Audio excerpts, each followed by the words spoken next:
Vikramshila IAS coaching institute 14 बीघा ऋषिकेश। भारतीय इतिहास कर रहे थे हम लोग, उसमें प्राचीन भारत में थे, प्राचीन इतिहास कर रहे थे, इंडस वैली सिविलाइजेशन में थे। तो उसमें से हमने जो किया, राजनीतिक व्यवस्था कर दी, सामाजिक व्यवस्था कर दी, धार्मिक जीवन कर दिया। अब हमें करना है इंडस वैली सिविलाइजेशन में आर्थिक जीवन। ठीक है, तो आर्थिक जीवन के संबंध में फिर बता दूं कि जो सबसे इंपॉर्टेंट मेंस में क्वेश्चन बनता है वो आर्थिक से पूछता है अधिकतर। किससे पूछता है? आर्थिक से। वामपंथ हमेशा किस पे? अर्थव्यवस्था पर खासकर ज्यादा ध्यान देता है। क्या करता है? वामपंथी इतिहासकार जो है आर्थिक जीवन पर ज्यादा क्या देते हैं? ध्यान देते हैं। इसलिए अर्थव्यवस्था से क्वेश्चन बनने की संभावनाएं क्या होती है? ज्यादा होती है, बजाय कि धार्मिक और राजनीतिक के। ठीक है, या तो सामाजिक से पूछेगा या फिर आर्थिक जीवन से ज्यादा पूछता है। तो आर्थिक जीवन कैसा था हड़प्पा काल में? तो हड़प्पाकालीन अर्थव्यवस्था सिंचित कृषि अधिशेष, सिंचित कृषि अधिशेष, पशुपालन, विभिन्न दस्तकारियों में दक्षता और समृद्ध आंतरिक और विदेशी व्यापार पर आधारित थी। देखो कितने अच्छे शब्दों का प्रयोग किया है। एक तो जो कृषि होती थी उसमें सिंचाई की व्यवस्थाएं थी। क्या थी? सिंचाई की व्यवस्थाएं थी। तो सिंचित कृषि अधिशेष, अधिशेष बोलते हैं सरप्लस को। जिस कृषि में सिंचाई हो रही हो तो वहां पर प्रोडक्शन ज्यादा होगा। ज्यादा होगा तो क्या होगा?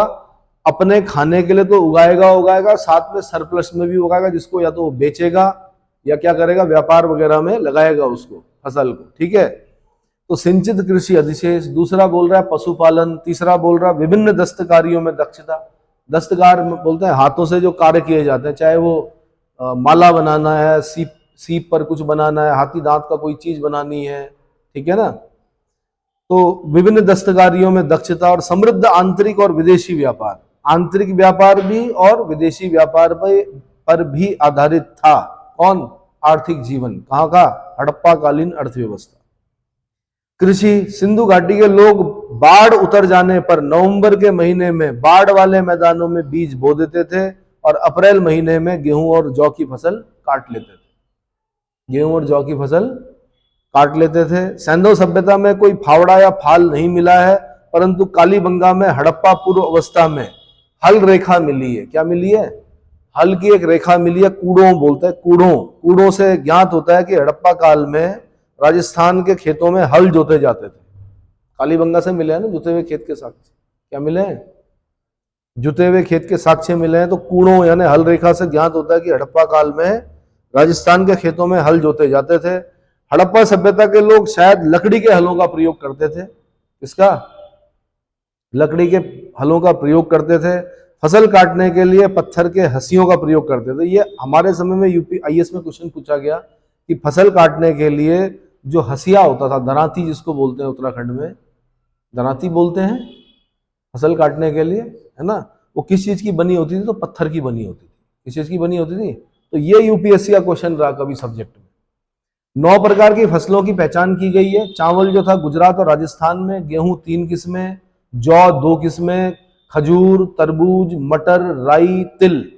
किंतु सैंधव सभ्यता के मुख्य खाद्यान्न जो था वो गेहूं और जौ थे। तो ये प्री का क्वेश्चन है कि सैंधव सभ्यता के मुख्य खाद्यान्न क्या थे? तो आपने बोलना गेहूं और जौ। और आगे चल के पढ़ेंगे आप, आर्यों का प्रिय भोजन जो है जौ है। क्या है? जौ यानी यव। क्या है? यव बोलते हैं जौ को। इसीलिए आज भी मैंने कहा यज्ञों में क्या किसकी आहुति दी जाती है? जौ की आहुति दी जाती है, गेहूं की नहीं दी जाती है ना, न चावल की दी जाती है। मोहनजोदड़ो, हड़प्पा एवं कालीबंगा में अनाज बड़े बड़े कोठारों में जमा किए जाते थे। संभवतः किसानों से राजस्व के रूप में अनाज लिया जाता था। संभवतः किसानों से राजस्व के रूप में अनाज लिया जाता था। लोथल के लोग 1800 ईसा पूर्व में भी चावल प्रयोग करते थे। क्या करते थे?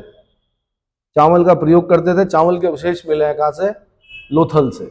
ठीक है, अच्छा ये भी देखना, अन्न पीसने की चक्की, वो जो एक चक्की होती है ना अन्न पीसने की, पत्थर की बनी होती है ना। एक तो घराट हो गया जो पानी से चलता है, एक हाथ वाली जो होती है ना, तो वो उस समय भी मिली है इंडस वैली सिविलाइजेशन के समय, यानी अन्न पीसने के लिए भी चक्की का प्रयोग करते थे वो। अच्छा, सर्वप्रथम कपास उत्पन्न करने का श्रेय भी सिंधु सभ्यता के लोगों को जाता है, इसलिए यूनानियों ने इन्हें सिंडोन, क्या कहा? सिंडोन, जिसकी उत्पत्ति सिंध से हुई, नाम दिया है। कपास को क्या बोलते हैं, वो सिंडोन बोलते हैं। यूनानी लोग क्या बोलते हैं, सिंडोन बोलते हैं। पशुपालन, हड़प्पाई लोग बैल, भेड़, बकरी, सुअर आदि पालते थे। ऐसी कोई मूर्ति नहीं मिली है जिस पर गाय की आकृति खुदी हो। कुबड़ वाला सांड इस संस्कृति में विशेष महत्व रखता है। कुबड़ वाला सांड क्या है, इस संस्कृति में विशेष महत्व रखता है। ठीक है।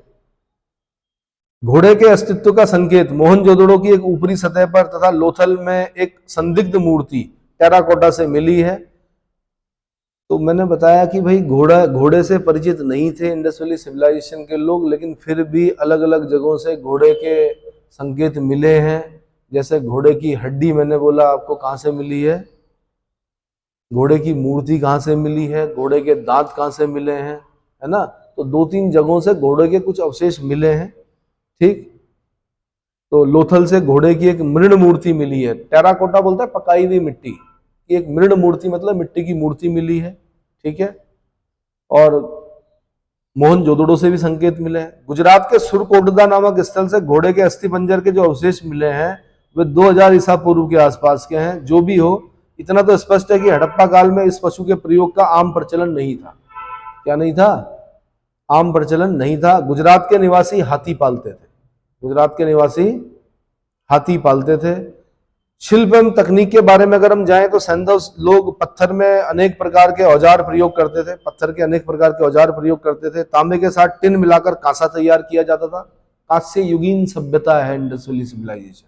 कैसी है, कांस्य युगीन, यानी ब्रॉन्ज का प्रयोग होता था इस समय। क्या होता था, किंतु हड़प्पा में कांसे के औजार बहुतायत में नहीं मिलते हैं। हड़प्पा समाज एक शिल्पियों में कसेरों मतलब कांसा बनाने वाले के समुदायों का महत्वपूर्ण स्थान था। तांबा जो था वो राजस्थान के खेतड़ी से, खेतड़ी जो पड़ता है राजस्थान में, झुंझुनू डिस्ट्रिक्ट में पड़ता है। तांबे की खाने इंडस वैली सिविलाइजेशन से लेकर आज तक वहां से तांबा निकाला जा रहा है।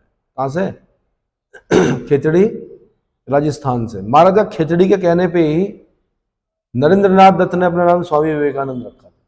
ठीक है। एक बेल्ट और है मलज खंड, वो इंडस वैली सिविलाइजेशन से संबंधित नहीं है। वर्तमान में बोलेंगे आप, मलज खंड से तांबा निकाला जाता है, जो कि मध्य प्रदेश से होकर जाती है। ठीक है, मलज खंड वाली।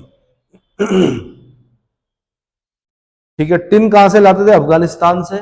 टिन कहां से, अफगानिस्तान से। सोना चांदी संभवतः अफगानिस्तान से। तांबा रत्न दक्षिण भारत से मंगाए जाते थे।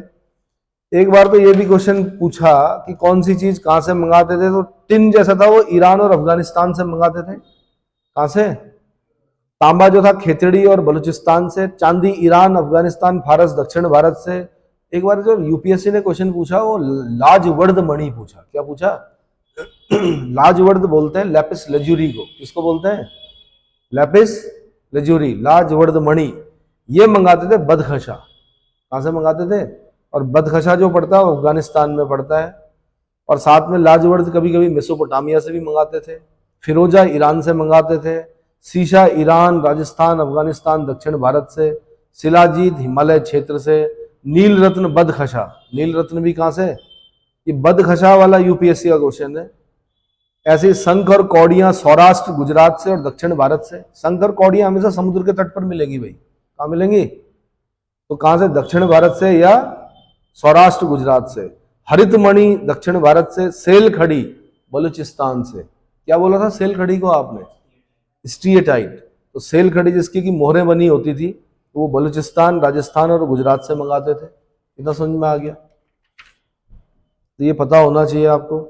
बाकी इस काल में कुम्हार के चाक का खूब प्रचलन था। कुम्हार का चाक, हड़प्पाई लोगों के मृद भांडों की अपनी खास विशेषताएं थी। ये मृद भांडों को चिकने और चमकीले बनाते थे, और वो प्रथा आज भी है। घड़े बनाते हैं, घड़े के बाहर देखा होगा आपने चमकीला चमकीला सा कुछ लगा होता है, तो लगाया जाता है उधर से। मोहनजोदड़ो के किसी बर्तन पर लेख नहीं मिला है, परंतु हड़प्पा के बर्तनों पर लेख मिलते हैं। हड़प्पा के कुछ बर्तनों पर मानव आकृतियां भी दिखाई देती। क्या है, मोहनजोदड़ो के बर्तनों पर लेख नहीं मिलते हैं, हड़प्पा के बर्तनों पर लेख मिलते हैं। हड़प्पा के बर्तनों पर मानव आकृतियां भी दिखाई देती हैं। और ये सब चीजें चली गई, दरअसल फ्रिज आ गया, रेफ्रिजरेटर, ये बहुत सारी चीजें आ गई। लेकिन मैंने कहा आज भी जो देहात वाले क्षेत्र हैं वहां पर घड़ों का प्रयोग किया जाता है, और ठीक ठाक ठंडा होता है उसका जल भी, और ठीक माना जाता है शरीर के लिए, क्योंकि मिट्टी के अंदर हो रहा है वो ठंडा, किसमें हो रहा है? ठीक है। लिपि कैसी थी? लिपि का विचार सर्वप्रथम अलेक्जेंडर कनिंघम ने व्यक्त किया। कनिंघम के अनुसार इस लिपि का संबंध ब्राह्मी से है। किससे है? ब्राह्मी से। सिंधु लिपि का उद्वाचन का प्रथम प्रयास सन 1925 में L.A. वेडेल ने किया। यहां से क्वेश्चन बना हुआ, और उसके बाद B.V. लाल ने पढ़ने का प्रयास किया। तो आपने खास ध्यान देना है कि सिंधु लिपि के उद्वाचन का प्रथम प्रयास सन 1925 में L.A. वेडल और बाद में V.V. लाल ने किया है। हालांकि हम आद्य इतिहास में बोलते हैं यानी लिपि मिली है लेकिन पढ़ी नहीं जा सकी, और जितना इन्होंने पढ़ा है उसमें भी कंफर्म नहीं है कि वही लिखा हुआ है। समझ में आ गया? सिंधु लिपि में लगभग 64 मूल चिन्ह है। यहां से क्वेश्चन बना हुआ है, कितने मूल चिन्ह है? 64 मूल चिन्ह है। 250 से 400 तक अक्षर हैं। कितने अक्षर हैं? 250 से 400 तक अक्षर हैं, जो सेल खड़ी की आयताकार मोहरों, तांबे की गुरिकाओं, बीट्स जो होती हैं आदि पर मिलते हैं। लेख प्रणाली साधारणतया अक्षर सूचक मानी गई है। हड़प्पा लिपि का सबसे पुराना नमूना 1853 में मिला था और 1923 तक पूरी लिपि प्रकाश में आ गई, किंतु अभी तक पढ़ी नहीं जा सकी है। हालांकि उससे क्वेश्चन बना है कि प्रयास किस किसने किया, तो L.A. वेडल और V.V. लाल ने किया है। क्या किया है? L.A. वेडल और V.V. लाल ने किया है। हड़प्पा लिपि भाव चित्रात्मक यानी पिक्टोग्राफिक है, पिक्टोग्राफ है, भाव चित्रात्मक है, और उनकी लिखावट क्रमशः दाई से बाईं ओर लिखी जाती है। दाई से बाईं ओर जैसे उर्दू लिखते हैं, दाई से बाईं ओर मतलब उर्दू। और मैंने आपको बताया था कि दाई से बाईं और बाईं से दाईं लिखे जाने वाली जो लिपि होती है उसको बॉस्ट्रोफेडम बोलते हैं। क्या बोलते हैं? बुस्ट्रोफेडम। ये भी IAS का क्वेश्चन रहेगा। जो लिपि पहले दाईं से बाईं और फिर बाईं से दाईं लिखी जाए, ऐसी लिपि को क्या बोलते हैं? बॉस्ट्रोफेडम। ठीक है भाई। अधिकांश अभिलेख मृण मुद्राओं यानी सीलों पर हैं। इन सीलों का प्रयोग धनाढ्य लोगों द्वारा अपनी निजी संपत्ति को चिन्हित करने के लिए और पहचानने के लिए करते होंगे संभवतः। ठीक है। सैंधव लिपि मूल रूप से देसी है और उसका पश्चिमी एशिया की लिपियों से कोई संबंध नहीं है। अब ये क्वेश्चन बना हुआ अगला वाला जो बता रहा हूं मैं, बाट माप तोल की इकाइयां 16 के अनुपात में थी। किसके अनुपात में? यानी 16 चौको 64, 64 में 160, 320, 640।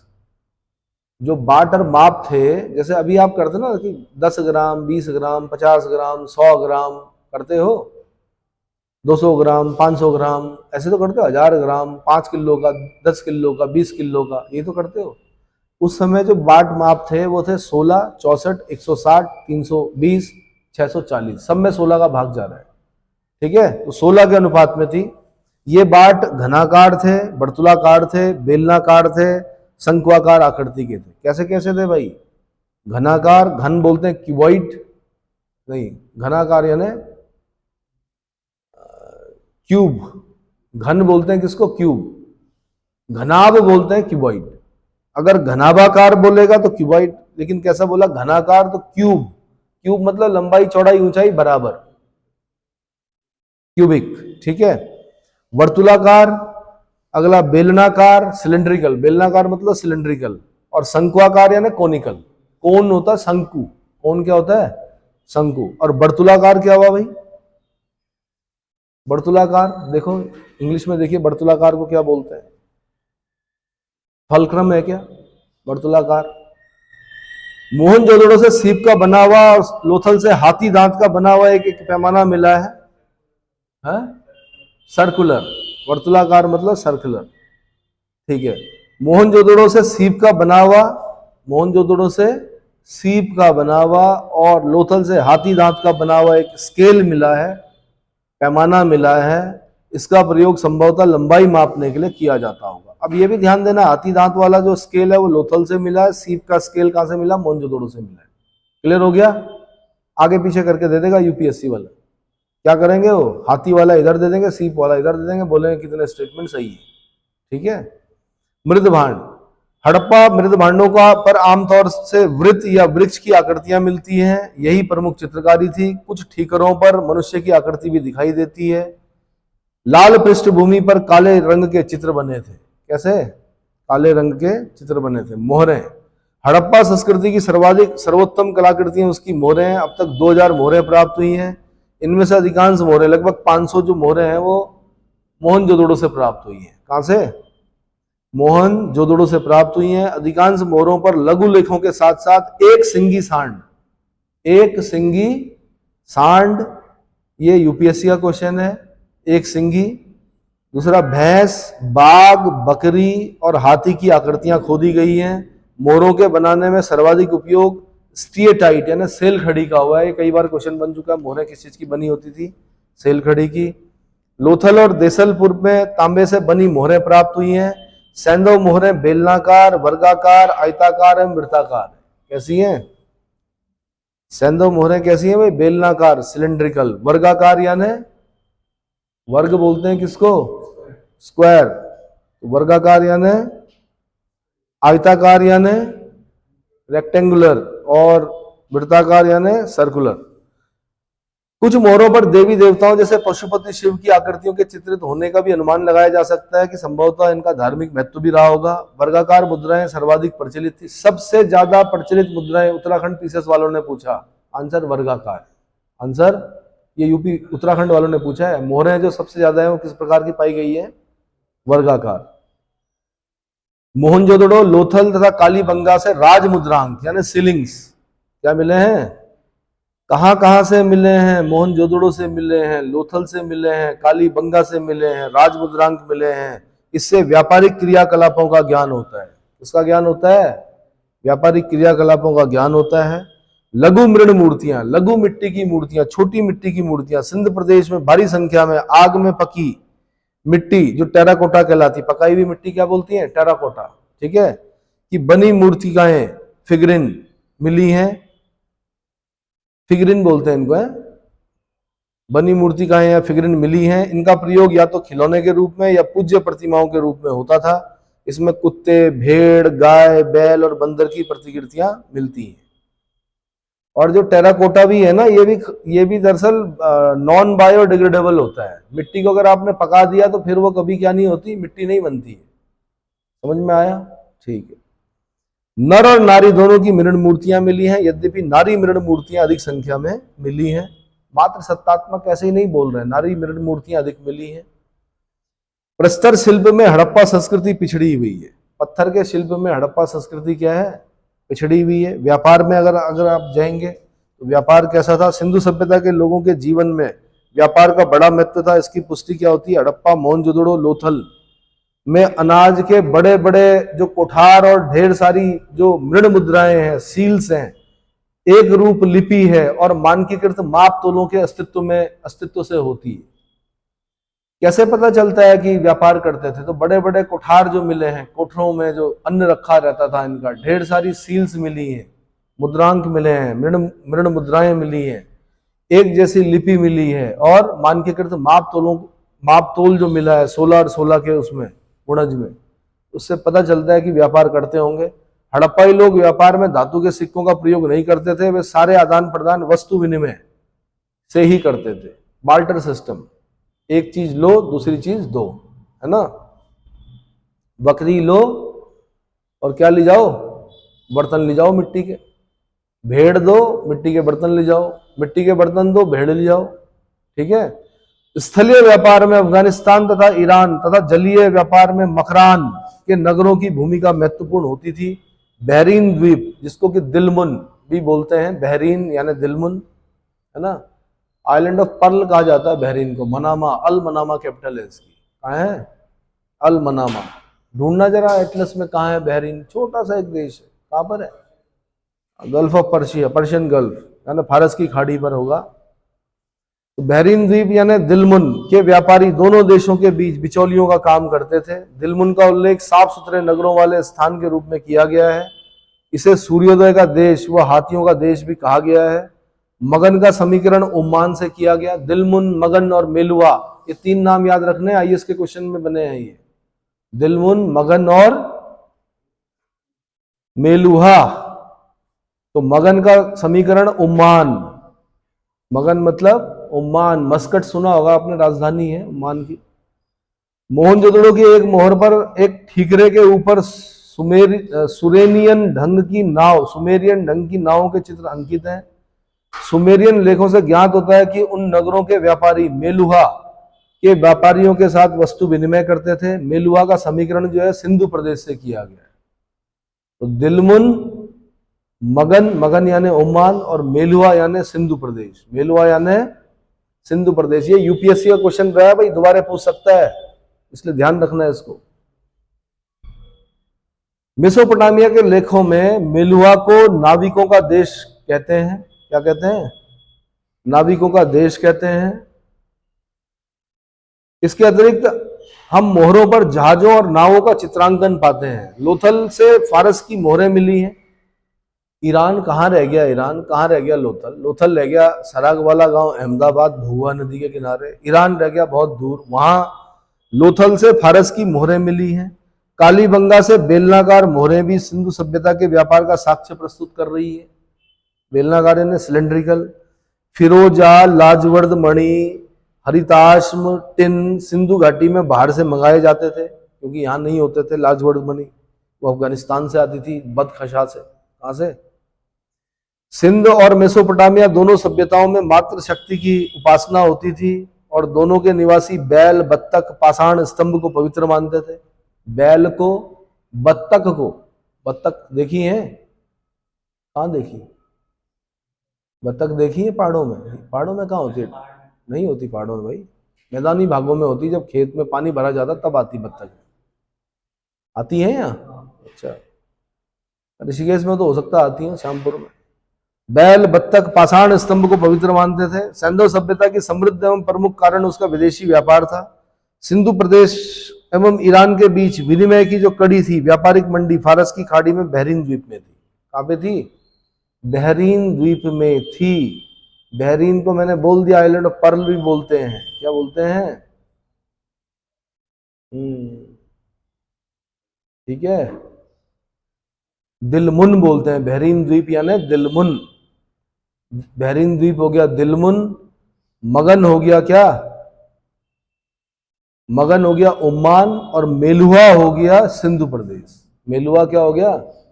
सिंधु प्रदेश। ठीक है भाई। इसके बाद हड़प्पा संस्कृति का अस्तित्व जो है मुख्यतः 2500 से 1800 ईसा पूर्व के बीच रहा है। वैसे तो कार्बन डेटिंग में 2500 से 1750 बीसी। इस संस्कृति के जीवन पद्धति में एक रूपता बनी रही है। हड़प्पा पूर्व बस्तियों के अवशेष पाकिस्तान के निचले सिंध और बलूचिस्तान प्रांत में तथा राजस्थान में कालीबंगा में मिले हैं। हड़प्पा पूर्व किसान उत्तर गुजरात में नागवाड़ा में भी रहते थे। सिंधु सभ्यता के मकान आयताकार थे। कैसे थे? आयताकार थे। क्लियर हो गया? कितना टाइम हो गया? 23। थोड़ा मैं ये और भी बता देता हूं कि हड़प्पा संस्कृति की नगरीकोत्तर अवस्था में क्या हुआ। नगरीकोत्तर मतलब जब सिंधु सभ्यता का नगरीय सभ्यता धीरे धीरे नष्ट होने लगी, उसके बाद क्या हुआ? तो मध्य और पश्चिमी भारत में दिल्ली एवं पश्चिमी उत्तर प्रदेश में दिखाई देते हैं। इनका काल मोटे तौर पर 1800 ईसा पूर्व से 1200 ईसा पूर्व तक हो सकता है। हड़प्पा संस्कृति की नगरीकोत्तर अवस्था में उप सिंधु संस्कृति भी कहते हैं। क्या कहते हैं? हड़प्पा संस्कृति की नगरीकोत्तर अवस्था को उप सिंधु संस्कृति भी कहा जाता है। इसका उत्तर हड़प्पा संस्कृति नाम और भी अधिक प्रचलित है। उत्तर हड़प्पा संस्कृतियां मूलतः ग्रामीण सभ्यता एवं पाषाणिक थी। पकाई हुई ईंटें हरियाणा के भगवानपुरा में उत्तर हड़प्पाई अवस्था में मिली हैं। इसके अतिरिक्त और कहीं नहीं पाई गई है। तो भगवानपुरा को याद करना है आपने। भगवानपुरा कहाँ? हरियाणा। यहाँ से पकाई हुई ईंटें हरियाणा के भगवानपुरा में उत्तर हड़प्पाई अवस्था में मिली हैं। इनके अतिरिक्त और कहीं नहीं पाई गई है। स्वात घाटी को उत्तर हड़प्पा संस्कृति का उत्तरी छोर माना जा सकता है। स्वात नदी है, उसकी घाटी जो है स्वात नदी घाटी को उत्तर हड़प्पा संस्कृति का उत्तरी छोर माना जा सकता है।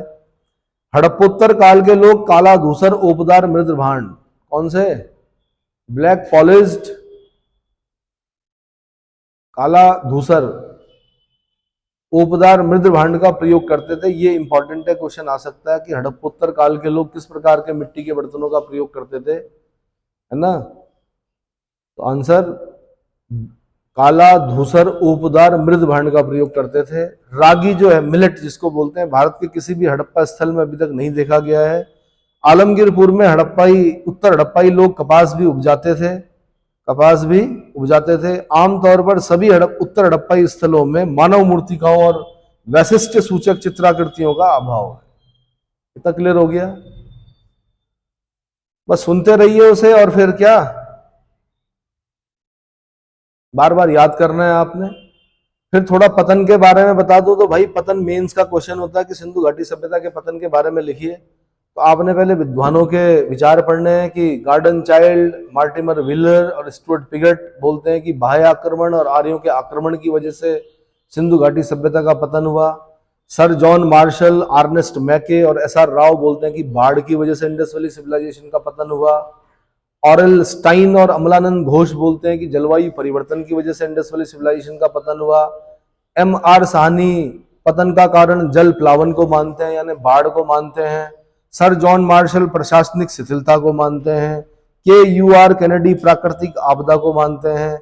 वी के थापर और रफीक मुगल पारिस्थितिकी परिवर्तन को मानते हैं, इकोलॉजिकल इम्बैलेंस को मानते हैं।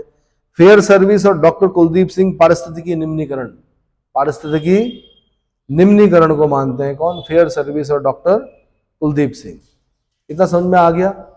तो हड़प्पा सभ्यता के उद्भव की भांति उसके विघटन का प्रश्न भी एक जटिल समस्या है, ऐसे लिखते हैं आप मेंस में। और इसके परवर्ती चरण में 2000 ईसा पूर्व से 1700 ईसा पूर्व के बीच किसी समय हड़प्पाकालीन सभ्यता का स्वतंत्र अस्तित्व धीरे धीरे विलुप्त हो गया।